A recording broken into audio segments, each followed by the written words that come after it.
Let me ask you something. Have you ever had to sit alone and ask yourself, am I really built for this? This is a question I found asking myself earlier on in my entrepreneur journey when I decided to open up my own insurance agency. Asking yourself questions like, do I really have what it takes? For me, that was the toughest conversation that I had to have with myself. And today, I want to talk about that conversation and how I overcame that self doubt. Hello, my name is Ortez, and welcome to Ensure Your Success, where we have real conversations about agency ownership. Now, over the last few weeks, I talked about vision, I talked about mission, I talked about focus, but all that goes out the door if you don't have belief. Belief is what you hold on to when nobody else really understand what you are doing. Belief is what you lean on when your money is funny.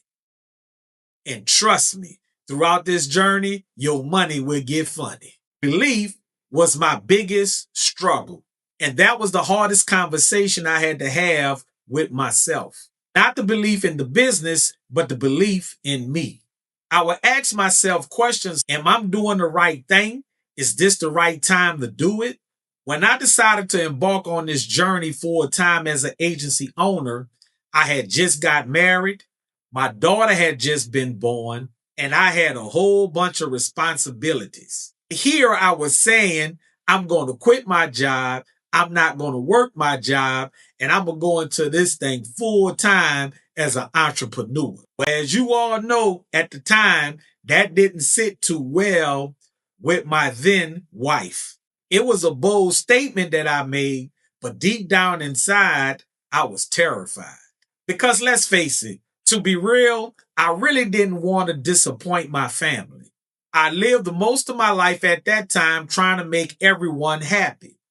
I was a people pleaser, doing what I thought I was supposed to do, trying to be responsible and doing what made sense to everyone else. But it didn't make sense to me. And for the first time in my life, I had to make a choice. Either I could do what everybody else wanted me to do to make them comfortable, or do what I wanted to do to make myself comfortable.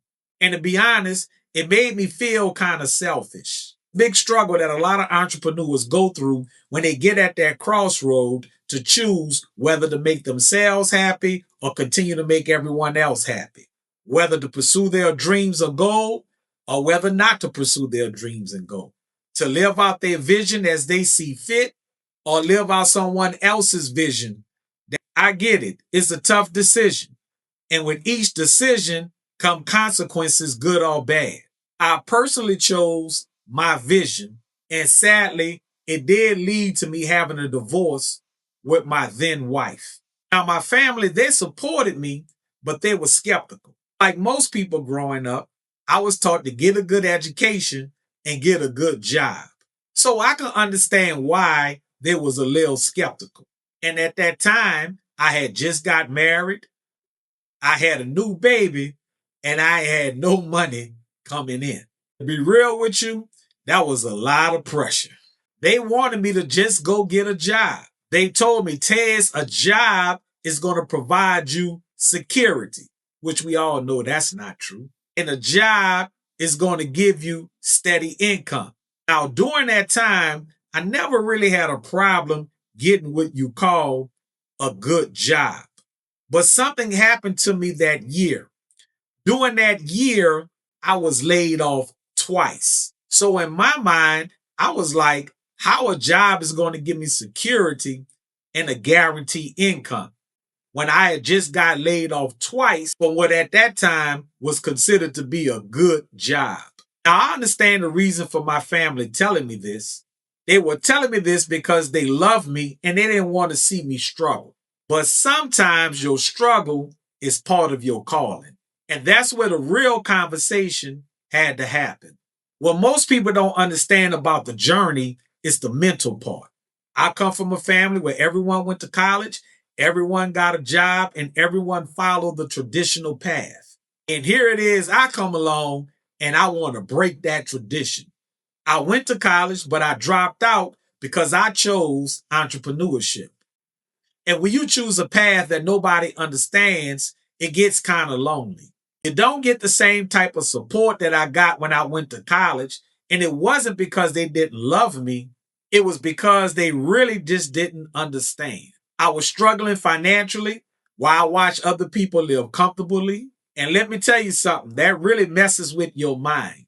It caused a lot of tension in my marriage eventually, which led to me being divorced. And to be honest with you, that was a painful experience. Then a few years after that, I had another devastating blow.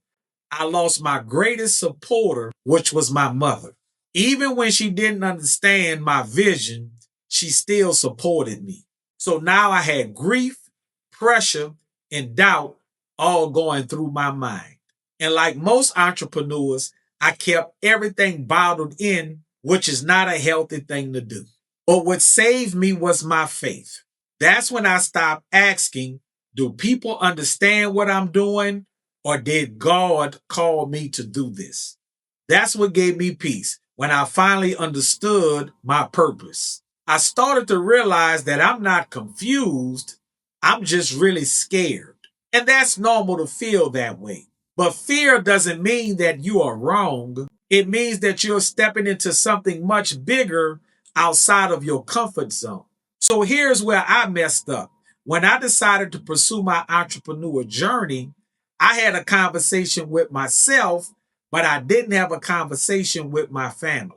And that wasn't right because your decision also affects them too as well. You have to be able to explain to them your vision and the sacrifices that's going to come with it.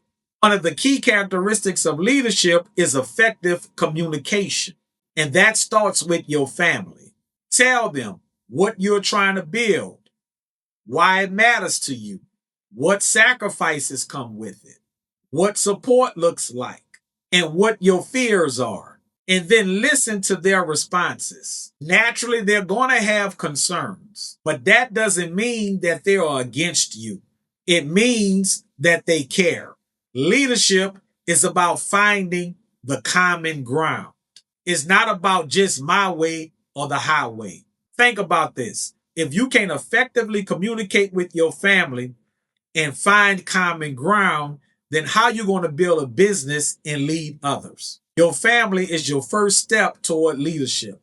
If this message spoke to you, I want you to comment conversation in all caps. So subscribe to the channel. Share this with someone who might need it. Until next time, this is Ortez with Ensure Your Success. I see you on the next video.